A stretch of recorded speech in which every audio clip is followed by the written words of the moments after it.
Okay, so hey guys, and welcome back to another Accent 2 video. I was going to say something else, Ben, but this video is a bit different, something I've not really done before. It's still kind of based around what I normally do, but I'm going to be doing my 10 boxing fights that need to happen in 2023. I've seen a few people do this. I'm going to be doing a UFC one in a day or two.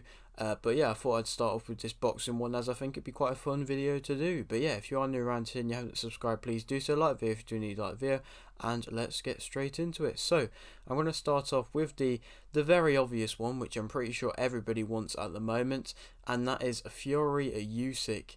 Of course, Tyson Fury coming off another pretty good year, to be fair to him, getting a win against Dillian White and a win against Derek Chisora. I mean, obviously they're not two great wins, but they're still impressive victories, and so maybe not as impressive as Usyk being able to beat Joshua twice. But of course, they're both set up and they're both in the right position to have this fight now, and that is the fight to make, and it will mean that it will be the first ever heavyweight fighter to get all of the heavyweight belts, whoever wins that fight.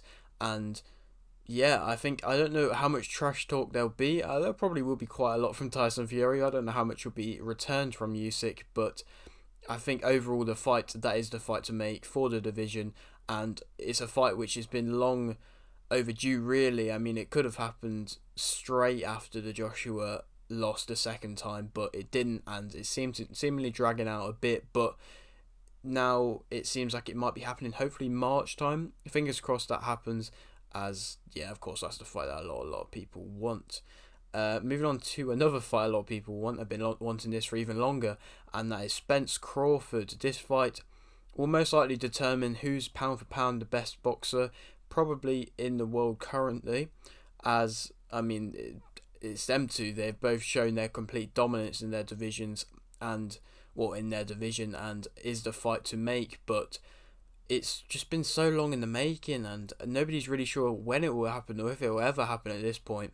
I mean, Crawford coming off another very good win against Avanesian and a great KO, and hopefully this happens this year. I mean, I've been hoping this for the past few years now, but yeah, it's just not really seemingly happening, but fingers crossed, I guess. Moving on to a fight which realistically start of this year nobody really would have wanted it, but now it's arguably one of the fights that I want the most out of these 10, and that is Beterbiev versus Bivol. Beterbiev is about to have a big fight versus Anthony Yarde, but I'm pretty sure, I mean, I'm not going to spoil my prediction too much, but I'm pretty sure he's going to be able to get a victory.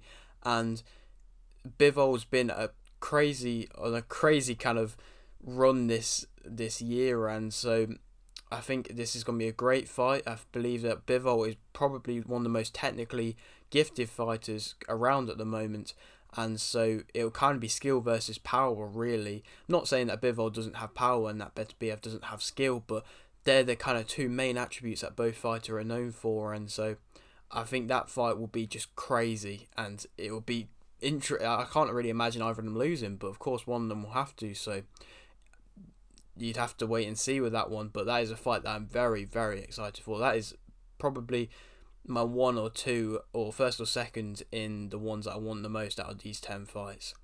Moving on to Inoue versus Fulton Jr. Inoue coming off another great year. I mean, he's just proven himself even more as why he's the beast. And I mean, Fulton Jr. had a very good last year. I'm not saying he's not had a good this year, but last year was the year that properly cemented him in that division and made him a great champion. And so this year he's gone and become undisputed. I believe that was this year. And now Inoue and Fulton Jr., as I believe Inoue is like super undisputed or whatever it is, I believe he gets this title shot straight away moving up in the division. And so that fight, it's bound to happen, and it should happen, and I believe will be a tough test for Inoue. I don't think that Fulton Jr. will be any pushover whatsoever, and it'll be a very tough test, and I'm not really sure who will come out on top on that, because like we've seen with the likes of Canelo, when he's moved up a weight division, it's become tougher, and he's not been able to beat the high level fighters in that weight division. So it'd be interesting to see if Inoue can do the same and just kind of keep his dominance from the lower division going up into the higher division. And so yeah, that's another exciting fight. Moving on to, I just spoke about him, Canelo versus Benavidez. I think in the super middleweight division, Benavidez is the toughest test he's got left, and the test that he should have next. He's not had a crazily good year because obviously he lost versus Bivol, but he did get a good victory against Golovkin and looked very dominant in that. And so I think this Benavidez fight has been in the making for a little bit now, and so yeah, like I said, I believe it's the toughest fight in that division and should be the fight that happens. And it will be interesting to see if Canelo does win that fight, if he does go and try and fight Bivol or not. But that's the fight that I want to see mainly at the moment from Canelo. A bit of I'm sure he wants as well, a bit of fresh blood to be able to fight against, because I bet he's bored of fighting like Golovkin now and stuff like that, and wants to get some fresh meat. Moving on now, I'm going to go with Taylor versus Catterall 2. I think on the British side of things, there's not really a crazy amount of fighters in that I could name in this, to be honest, but I think Taylor versus Catterall is the fight that I really want to see again. This is the second one now because of how good the first fight was. It was so close.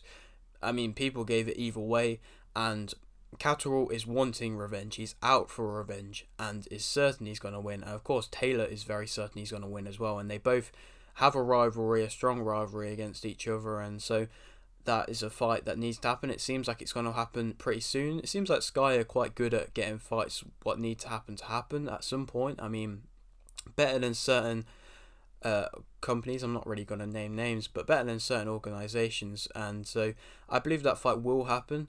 And it seemingly said it's meant to be around March time as well. So that March time could be a busy and a great month for boxing next year.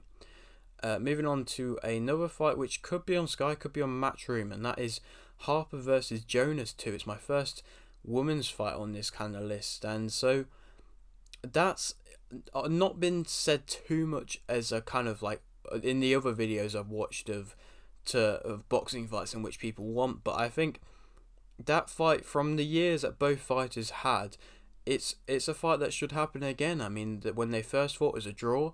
This time, I think it will be another very close fight. And I mean, Harper's gone up 2 weight divisions and been able to get 2 belts or 3 belts in that fight, and it was a great fight. And Jonas has had a great year as well, and gone from being kind of like a low level contender after a loss to being a 2 belt champion. And so that fight should very much happen again, and the fact that the first one ended in a draw just sets up for this second fight so well, and that's why it's a women's fight in which I really do want to see. Moving on to Wilder versus Joshua, which I'm pretty sure is on everybody's list because, well, it's Wilder versus Joshua. It's going to be a crazy brawl that could go either way. Nobody really knows which way it will go. I mean, if Joshua still wants to prove that he's at that level, then he's going to have to go out there and showcase it. And he's fighting against somebody who, realistically, Wilder is a fight which I believe Joshua will kind of favour in a way, because he does like a brawling kind of fighter. And so that's why I think that fight is going to be good. It's not like a Usyk kind of fight where it's technically going to wear you down. It's going to be a kind of stand and bang kind of fight. And I think that will favour both fighters. It will favour Wilder as well, because of course they both pack immense power, Wilder especially. And so yeah, I believe everybody wants to see that fight, and that could be arguably one of the biggest fights of the year if that does go down, because they both have big fan bases, and that could be a huge fight.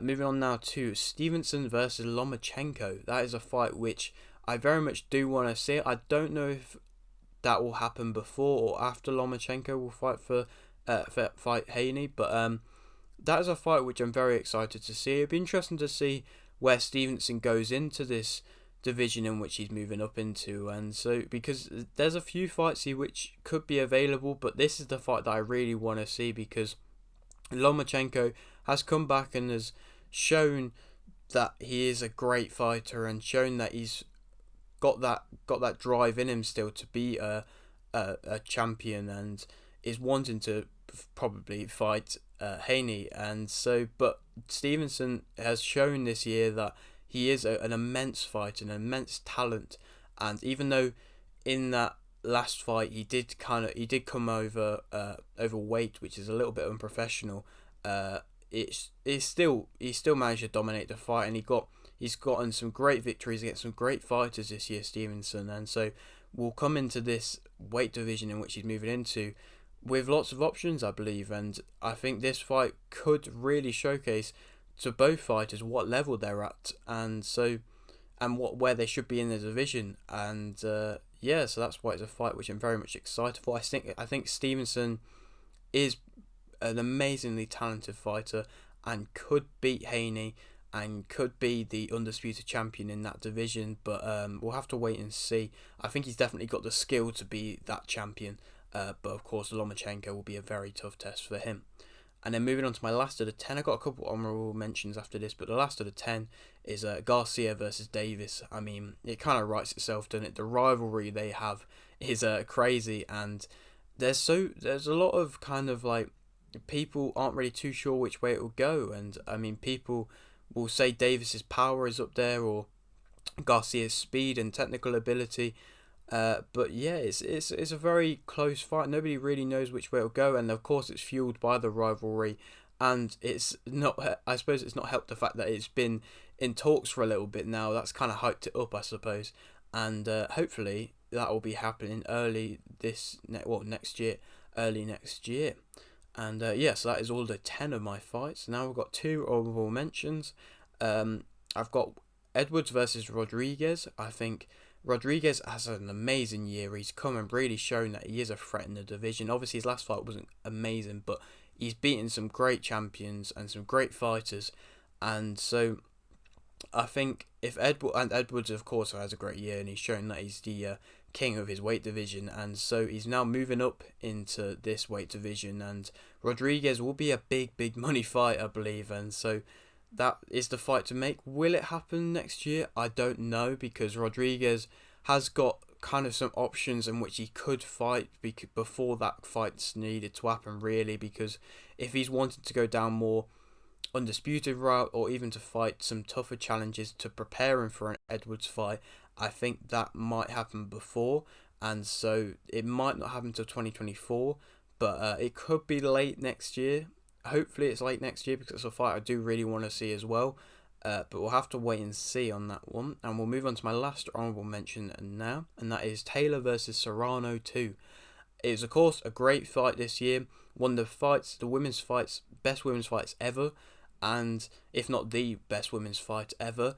And I mean, it was a great night at Madison Square Garden, and it was just immense, really. You can't really say anything else about it, and it definitely does need a rematch because it was still very close.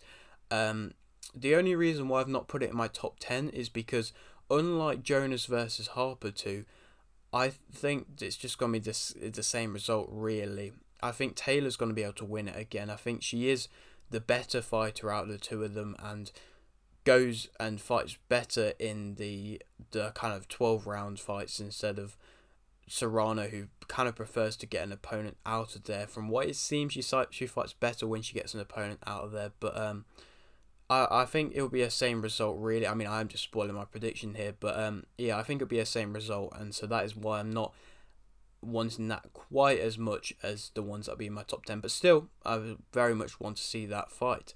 And yeah, that is it for today's video. Like I said, there's a UFC one in this coming in the next couple of days, so watch out for that. But yeah, if you are new around here, subscribe if you're new, and like the video if you didn't like the video, and thanks for watching.